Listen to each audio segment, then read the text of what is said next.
There is no limit to what we as women can accomplish, the evolution of women.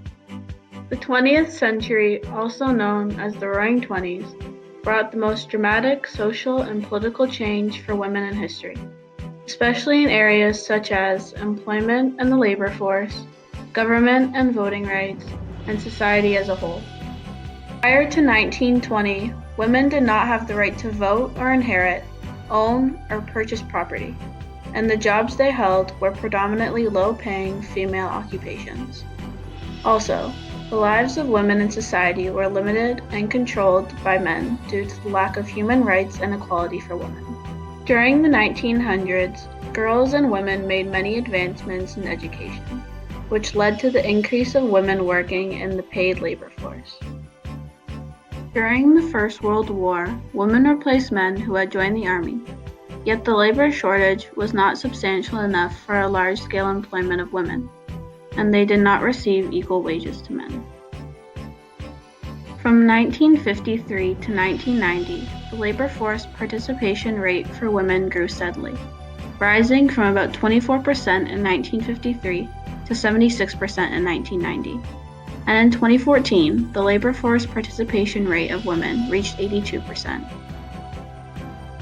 Women's earnings more than doubled between the mid-1960s and the early 2010s, rising from $15,700 in 1965 to $37,200 in 2010. Women were now securing mainly male-dominated jobs such as auditors, accountants, and lawyers.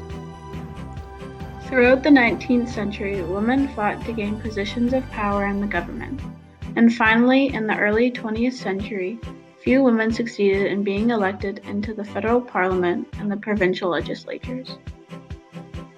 5 Canadian women, also known as the Famous Five, became heard by the Canadian government by creating a petition to ask this question: does the word persons in Section 24 of the British North America Act 1867 include female persons?